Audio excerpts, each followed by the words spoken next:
परीक्षा विद्यार्थी होते. सरांनी त्याच्यात मी सांगितली या फील्डमध्ये आम्ही कसं आलो.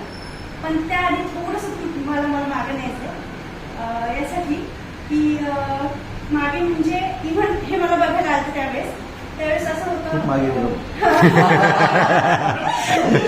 नाही आपण तुम्ही चालते मला बघायला त्याच्या अगोदर तुम्ही बघायला आलते हे पण सांगा ना. त्यावेळेला काहीतरी करायचं असं नेमकं 12वी झालेली. गाव खूप छोटं, आई पोलीस दर्जी आणि गावात इतकी वर्ष कुणाला शिकवायचं बिलकुलच आलं नव्हतं. म्हणजे एकदम छोटं गाव.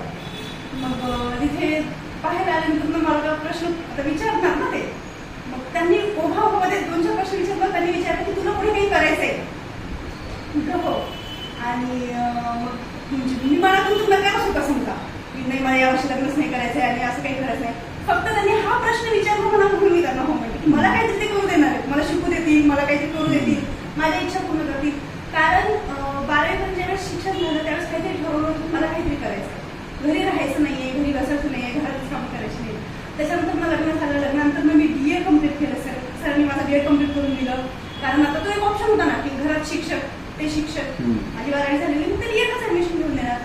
इथे सिटी कॉलेजला DA कम्प्लीट केलं. टॅली केलं, टायपिंग केलं, कॉम्प्युटरचा सगळा कोर्स केला. ऑपॉर्च्युनिटी शोधत होते. ठीक आहे. मग प्रेग्नेन्सी आणि मग बाळ झालं. मग असं चालू असताना एक शिशुराज शाळेवर पण काही दिवस जॉब केला. तिथे जॉब केला. त्याच्यानंतर म्हणजे सगळं चालू होतं की काहीतरी शोधते मी. आणि सुट्टीच्या वेळेस याची जॉईनिंग झाली माझी. पण त्यावेळेस त्याच्या आधी पण बरेचसे बॅकपॅचेस आले की सर हॉस्पिटलमध्ये. आणि ज्यावेळेस सर जसं वडिलांना बरं नव्हतं तुमच्या त्यावेळेस जसं आईला त्रास झाला ना सेम कंडिशन. म्हणजे इथे कोणीच कोणाचं नव्हतं असं वाटलं मला की यांना जसं काही झालं तर मला कोणीच नाही विचारणार. ही गोष्ट मला पटली त्यावेळेस. आणि म्हणलं नाही आपल्याला पुढे होऊन काहीतरी करावंच लागणार आहे. आणि ठाम निर्णय घेतला की मला आता इथून थांबणं गरजेचं नाही आहे, पुढे जाऊन काहीतरी करायचं आहे. आणि जसं आता आम्ही सरांनी सांगितलं की शाहरुख खान जर अलग आहे तसंच काहीतरी भेटतं आपल्याला. आणि भेटलं मला हा प्लॅटफॉर्म. हा प्लॅटफॉर्म जो आहे तो सुरक्षा आणि मदतीसाठी तर आहेच आहे. पण आरोग्य तर घरातलं सुधारलंच आहे. आता सर म्हटलं ना की मला परमिशन दिली तिने करण्याची बॅग आणि मी बाहेर जात होतो. तर याच्यासाठी परमिशन दिली की ते 2 तास द्यायचे ना ते फॅमिलीला पण देत नव्हते. ते इथं 2 तास असं शनी मंदिरला चमनवर मित्रांसोबत बसायचे. तिथला वेळ त्यांनी फक्त चांगल्या कामात दिला.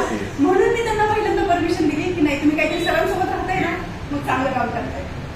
या अनुषंगाने परमिशन दिली. त्याच्यानंतर ना मला याच्यामधला जो महिला सशक्तीकरण हा जो मुद्दा महत्वाचा आहे स्वावलंबन.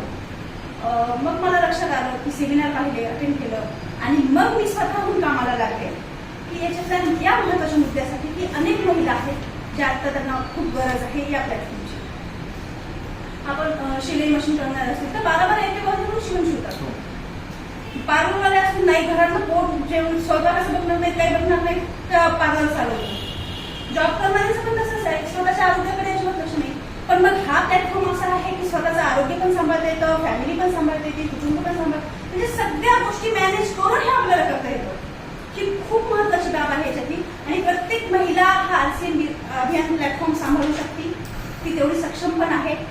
फक्त अशा मार्गदर्शकांची गरज असते. वेकडक मॅडम, कानपुडे सर यांची. निश्चितच याच्यातलं खूप मोठं ध्येय मला गाठायचं आहे. सर मला म्हटले होते की मी करोड रुपये तुला देईन वगैरे असं काहीतरी. पण मग मला त्यांना द्यायचे ते पैसे.